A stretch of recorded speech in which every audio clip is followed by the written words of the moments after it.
Hello everyone, Sakshi here. I welcome you all on Mehnati बच्चे।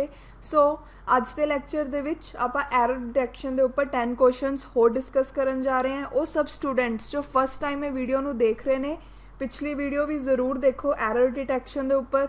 ਇਸ ਤੋਂ ਇਲਾਵਾ ਵੀ ਤੁਹਾਨੂੰ ਮੇਰੇ ਚੈਨਲ ਦੇ ਉੱਪਰ ਇੰਗਲਿਸ਼ ਦੇ ਉੱਪਰ ਬਹੁਤ ਸਾਰੀ ਵੀਡੀਓਜ਼ ਮਿਲ ਜਾਣਗੀਆਂ, ਉਹਨਾਂ ਨੂੰ ਜ਼ਰੂਰ ਦੇਖੋ, ਤੁਹਾਡੇ ਬਹੁਤ ਕੰਮ ਆਉਣਗੀਆਂ।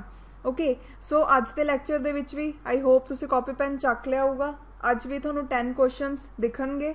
सो 10 ਕੁਐਸਚਨਸ ਨੂੰ ਇੱਕ ਇੱਕ ਕਰਕੇ ਤੁਹਾਨੂੰ ਸ਼ੋ ਕੀਤਾ ਜਾਊਗਾ, ਤਾਂ ਆਪਣੇ ਆਨਸਰਸ ਲਿਖ ਲਿਓ। ਉਸ ਤੋਂ ਬਾਅਦ ਫਿਰ ਜਦੋਂ ਆਨਸਰ ਡਿਸਕਸ ਕਰੂੰਗੀ ਉਦੋਂ ਦੇਖਿਓ ਕਿ ਤੁਹਾਡੇ ਕਿੰਨੇ ਮਾਰਕਸ ਆਏ ਨੇ 10 ਦੇ ਵਿੱਚੋਂ।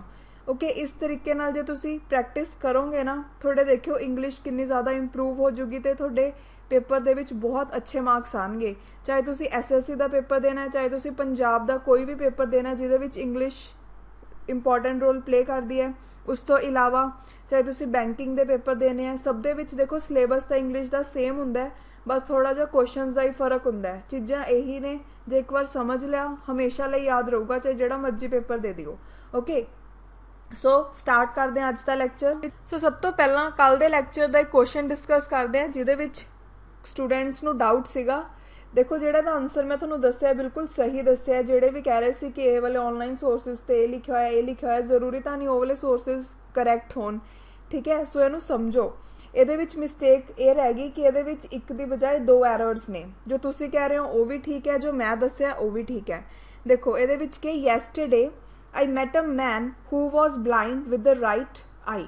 ਓਕੇ, ਇਹਦੇ ਵਿੱਚ ਕੀ ਕਹਿ ਰਿਹਾ ਕਿ ਕੱਲ੍ਹ ਮੈਂ ਇੱਕ ਐਸੇ ਪਰਸਨ ਨੂੰ ਮਿਲਿਆ ਜਿਹਨੂੰ ਕਿ ਰਾਈਟ ਆਈ ਤੋਂ ਨਹੀਂ ਦਿਖਦਾ ਸੀ, ਉਹ ਬਲਾਈਂਡ ਸੀ। ਹੁਣ ਇਹਦੇ ਵਿੱਚ ਮੈਂ ਦੱਸਿਆ ਸੀ ਕਿ ਏ ਦੀ ਬਜਾਏ ਆਉਣਾ ਹੈ ਦਾ, ਜੋ ਕਿ ਬਿਲਕੁਲ ਠੀਕ ਹੈ। ਉਰੇ ਏ ਆਰਟੀਕਲ ਦੀ ਬਜਾਏ ਦਾ ਆਰਟੀਕਲ ਦਾ ਯੂਜ਼ ਹੋਣਾ ਹੈ। ਕਿਉਂ? ਬਿਕੋਜ਼ ਅਗਰ ਤੁਸੀਂ ਦੇਖੋ ਮੈਨ ਦੇ ਬਾਅਦ ਯੂਜ਼ ਹੋਇਆ ਹੋਇਆ ਹੈ ਹੂ। ਜਿਹੜਾ ਹੂ ਹੈ ਨਾ, ਉਹ ਇੱਥੇ ਮੈਨ ਨੂੰ ਸਪੈਸੀਫਾਈ ਕਰ ਰਿਹਾ ਹੈ। ਮੈਂ ਜ਼ਿਆਦਾ ਇੰਗਲਿਸ਼ ਦੀ ਡਿਟੇਲ ਦੇ ਵਿੱਚ ਨਹੀਂ ਜਾਣਾ ਚਾਹੁੰਦੀ, ਬਿਕੋਜ਼ ਇਸ ਲੈਵਲ 'ਤੇ ਤੁਹਾਨੂੰ ਉਹ ਚੀਜ਼ਾਂ ਸਮਝਣੀਆਂ ਮੁਸ਼ਕਿਲ ਹੋ ਜਾਣਗੀਆਂ।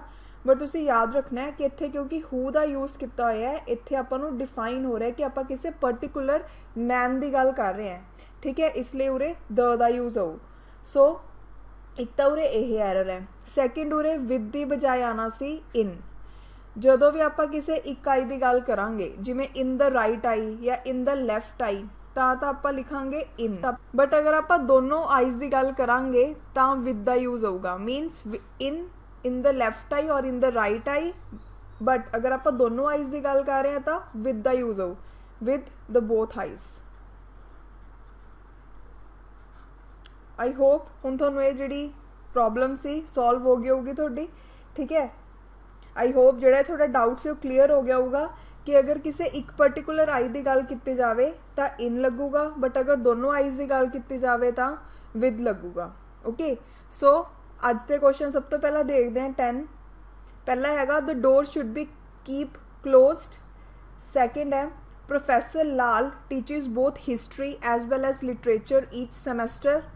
Third question is the media plays a vital role in popularizing a brand।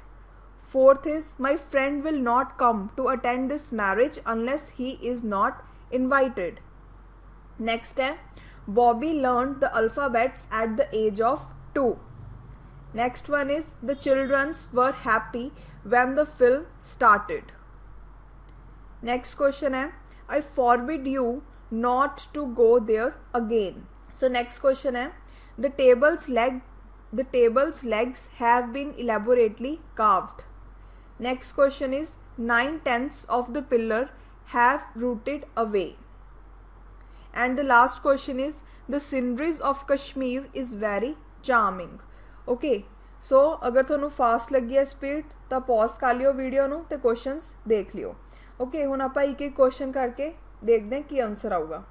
सब तो पहला क्वेश्चन है अपने कोल the door should be keep close. अगर आप इहनूं पढ़ी जाइए ना तो अपने आप अपने दिल चो एक आवाज़ आऊगी कि उरे कीप नहीं आना चाहिए, उरे की आऊगा कैप्ट। जो तुसीं इहनूं रीड कर रहे होंगे ना, उदों तुहाडे माइंड स्ट्राइक हो रहा होगा भी उरे कीप च कुछ गलती आ रही है। The door should be kept closed आऊगा उरे, ना कि कीप क्लोज्ड। क्यों? देखो याद रखो, ਜਦੋਂ भी अपने कोल बी लग्या होवे, बी तो बाद हमेशा वर्ब दी थर्ड फॉर्म का यूज़ किया जाता है। सो कीप है जिहड़ा वर्ड, कीप दी थर्ड फॉर्म की आऊगी कैप्ट। ओके, सो इत्थे कीप दी बजाय की आना है कैप्ट। याद रखना है। ओके सो नैक्सट है, सो ये अगर देखिए आंसर अगर आप मार्क करना हो तो भी देख लें तो ये क्या होगा फर्स्ट। ओके सो नैक्सट है, सो नैक्सट क्वेश्चन की है, professor Lal teachers both history as well as literature each semester, कि जो प्रोफैसर लाल है वो सानू हिस्टरी भी पढ़ाते हैं तो लिटरेचर भी हरेक सैमेस्टर दे विच। हुण अगर आप इत्थे ध्यान नाल देखिए इत्थे यूज़ होया है बोथ, तो इहदा सेंस की निकल रहा है कि प्रोफैसर लाल सानू हिस्टरी भी पढ़ाते हैं तो लिटरेचर भी। ओके देखो एक तो सब तो पहली गल ये याद रखो कि जिथे बोथ का यूज़ होया होवे तो उस तो बाद अगर दो सबजैक्ट्स हैं जोड़े वो आपस च कंबाइन हो रहे होन तो उहदे लई एंड का यूज़ किया जाता है, बिकॉज जोड़ा बोथ है ना वह पेयर हुंदा है एंड दे नाल। सो याद रखियो ठीक है, अगर दो सबजैक्ट्स बोथ तो बाद अगर दो सबजैक्ट्स की गल की जाए उन्होंने जोड़ा ज्वाइन करन दे लई आपां वर्ड यूज़ करते हैं वो एंड हुंदा है। ठीक है सो एक तो तुसीं ये गल याद रख सकते हो। तो सैकेंड गल ये है कि जोड़ा वर्ड अपने को एज वैल एज है, ਇਹਦਾ मतलब ਕੀ ਹੁੰਦਾ है इन एडिशन टू।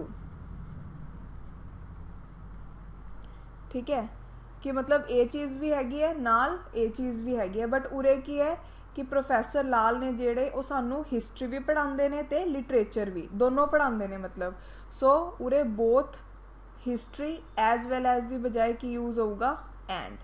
देखो जोड़ा एज वैल एज है ना एक तो वह मतलब होंगे इन एडिशन टू, सैकेंड जोड़ा एज वैल एज है वह ज़्यादातर यूज़ किया जाता है जो आपने दो सबजैक्ट दो सेंटेंसिस सॉरी कंबाइन करना हो। ठीक है सो इत्थे एज वैल एज की बजाय एंड का यूज़ होगा।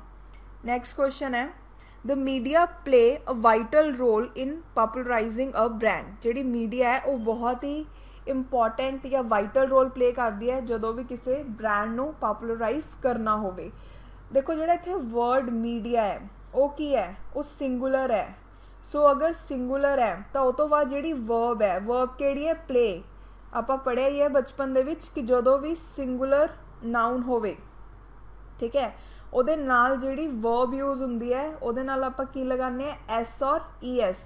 ठीक है सो उरे द मीडिया प्लेज आऊगा, मीडिया प्लेज, बिकॉज मीडिया की है सिंगुलर है ना सो उहदे नाल की यूज़ करांगे प्लेज। ओके सो इत्थे मिसटेक यही है, इत्थे प्लेज आना है, सो आंसर फर्स्ट दे विच मिसटेक है।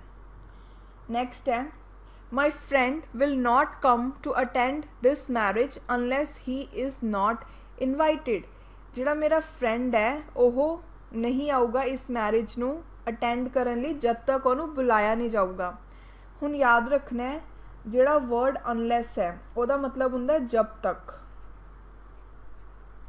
मतलब की है कि अनलैस तो बाद थोनों एक सिचुएशन दिती होगी कि जब तक ये सिचुएशन फुलफिल नहीं हुंदी उदों तक वो चीज़ नहीं करूँगा। ठीक है सो याद रखना जिथे भी वर्ड अनलैस यूज़ हो जाए उहदे विच जिहड़ा नॉट है ना वो ऑलरेडी ही यूज़ हो चुका हुंदा है, इसलिए अनलैस तो बाद आपां कदे भी नॉट यूज़ नहीं करते जो कंडीशन दिती हुई है। हुण इहदे विच की कह रहा है कि जिहड़ा मेरा फ्रेंड है वह ये मैरिज नू अटेंड करन दे लई उदों तक नहीं आऊगा जब तक कि उन्होंने इनवाइट नहीं किया जाऊगा। ठीक है सो जब तक उन्होंने इनवाइट नहीं किया जाऊगा ये ही अपने आप नॉट आ गया ना।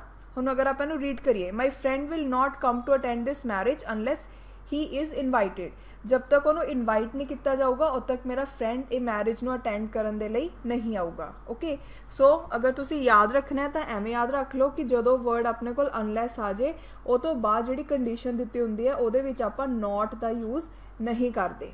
ओके ये बहुत इंपॉर्टेंट है, ये उपर बार बार क्वेश्चनस आते हैं पेपर दे विच। सो ये एरर किहदे विच होई फोर्थ पार्ट दे विच। सो नैक्सट है, Bobby learn the alphabets at the age of 2, Bobby ने अल्फाबैट सीखे 2 साल की एज दे विच।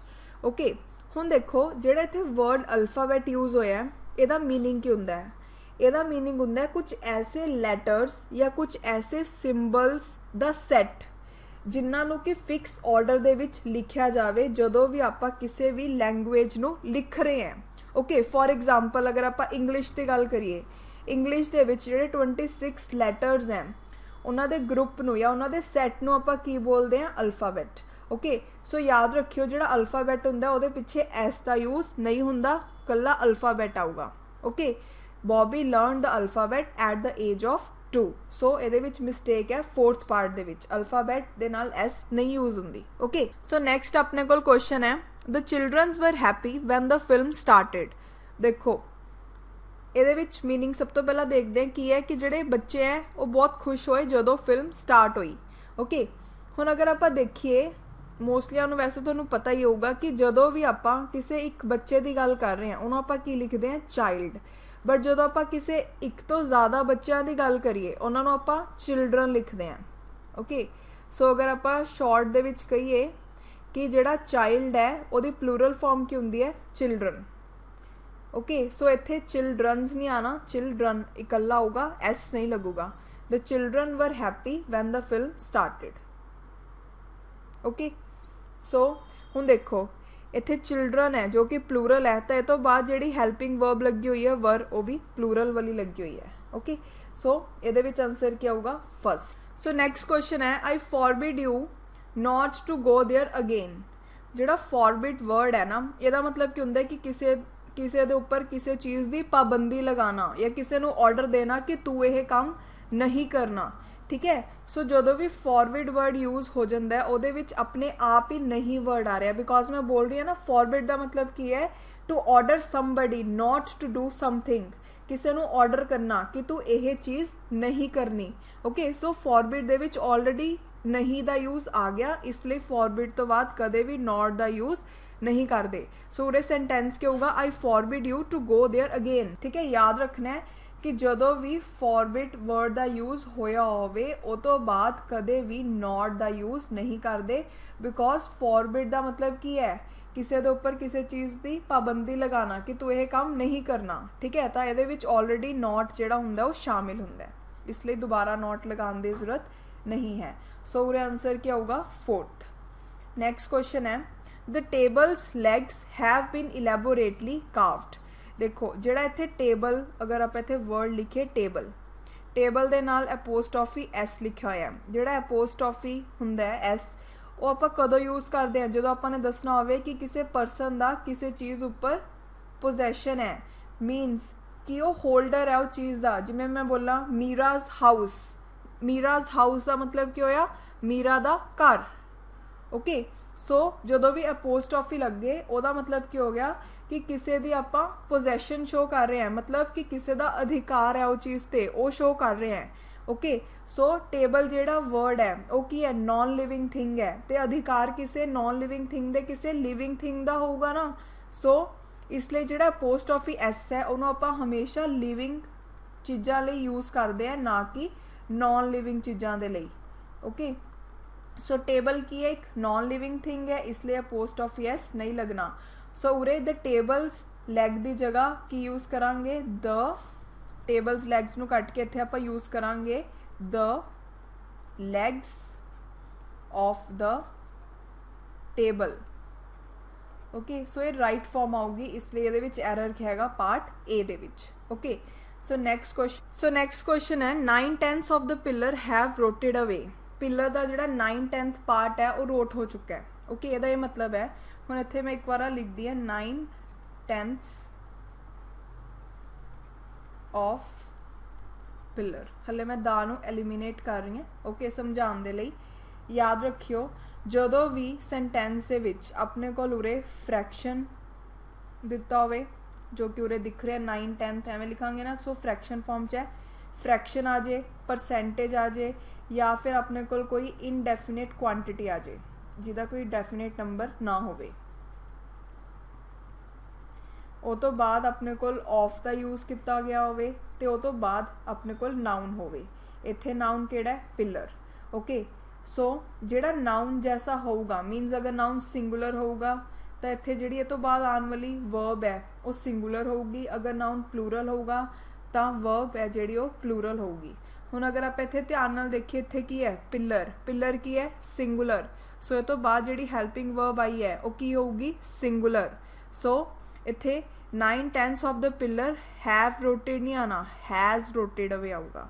ओके बिकॉज जिहड़ा पिलर है वो की है सिंगुलर है। सो जिहड़ी हैल्पिंग वर्ब यूज़ हो रही है वो भी सिंगुलर ही यूज़ होगी।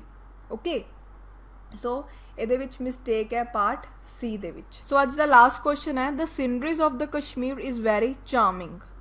ਹੁਣ ਇੱਥੇ ਆਪਾਂ ਜਿਹੜੀ ਸੀਨਰੀ ਯੂਜ਼ ਕੀਤੀ ਹੋਈ ਹੈ ਇਹ ਆਪਾਂ ਕਿਹੜੀ ਸੀਨਰੀ ਦੀ ਗੱਲ ਕਰ ਰਹੇ ਹਾਂ, ਉੱਥੇ ਦਾ ਵਿਊ ਦੀ ਗੱਲ ਕਰ ਰਹੇ ਹਾਂ। ਐਵੇਂ ਤਾਂ ਨਹੀਂ ਕਿ ਕੋਈ ਸੀਨਰੀ ਆਪਣੇ ਕੋਲ ਬਣੀ ਬਣਾਈ ਕੋਈ ਸੀਨਰੀ ਹੈ, ਨਹੀਂ, ਇੱਥੇ ਆਪਾਂ ਗੱਲ ਕਰ ਰਹੇ ਹਾਂ ਕਸ਼ਮੀਰ ਦੇ ਵਿਊ ਦੀ। ਠੀਕ ਹੈ ਕਿ ਜਿਹੜੀ ਸੀਨਰੀ ਹੈ ਕਸ਼ਮੀਰ ਦੀ ਉਹ ਬਹੁਤ ਜ਼ਿਆਦਾ ਚਾਰਮਿੰਗ ਹੈ। ਸੋ ਉਰੇ ਸੀਨਰੀਜ਼ ਜਿਹੜਾ ਹੈ ਉਹ ਯੂਜ਼ ਨਹੀਂ ਹੋਣਾ, ਉਰੇ ਆਪਾਂ ਕੀ ਯੂਜ਼ ਕਰਾਂਗੇ, ਸੀਨਰੀ। ਇੱਕ ਹੋਰ ਗੱਲ ਯਾਦ ਰੱਖਣੀ ਹੈ, ਜਿਹੜੀ ਸੀਨਰੀ ਹੈ ਇਹਦਾ ਜਿਹੜਾ ਪਲੂਰਲ ਫਾਰਮ ਹੁੰਦਾ ਹੈ ਉਹ ਵੀ ਸੀਨਰੀ ਹੀ ਹੁੰਦਾ ਹੈ, ਨਾ ਕਿ ਸੀਨਰੀਜ਼। ਓਕੇ ਸੋ ਸੀਨਰੀ ਨੂੰ ਚਾਹੇ ਸਿੰਗੂਲਰ ਲਿਖੋ ਚਾਹੇ ਪਲੂਰਲ ਫਾਰਮ 'ਚ ਲਿਖੋ, ਸੀਨਰੀ ਦਾ ਹਮੇਸ਼ਾ ਸੀਨਰੀ ਹੀ ਰਹੂਗਾ। ਸੋ ਇਹ ਸੀ 10 ਕੁਐਸਚਨਸ। ਆਈ ਹੋਪ ਇਹ ਕੁਐਸਚਨਸ ਨਾਲ ਤੁਹਾਨੂੰ ਹੈਲਪ ਮਿਲੂਗੀ ਆਉਣ ਵਾਲੇ ਐਗਜ਼ਾਮਸ ਦੇ ਵਿੱਚ। ਸੋ ਅੱਜ ਦੀ ਵੀਡੀਓ ਦੇ ਵਿੱਚ ਇੰਨਾ ਹੀ। ਜਿਨ੍ਹਾਂ ਨੇ ਵੀ ਚੈਨਲ ਨੂੰ ਸਬਸਕ੍ਰਾਈਬ ਨਹੀਂ ਕੀਤਾ ਸਬਸਕ੍ਰਾਈਬ ਕਰੋ ਅਤੇ ਬੈਲ ਆਈਕਨ ਨੂੰ ਕਲਿੱਕ ਕਰੋ ਤਾਂ ਕਿ ਆਉਣ ਵਾਲੀ ਵੀਡੀਓਜ਼ ਦੀ ਨੋਟੀਫਿਕੇਸ਼ਨ ਟਾਈਮ ਟੂ ਟਾਈਮ ਤੁਹਾਨੂੰ ਰਿਸੀਵ ਹੁੰਦੀਆਂ ਰਹਿਣ। Thank you so much. ਮਿਲਦੇ ਹਾਂ ਨੈਕਸਟ ਲੈਕਚਰ ਦੇ ਵਿੱਚ। Have a nice day.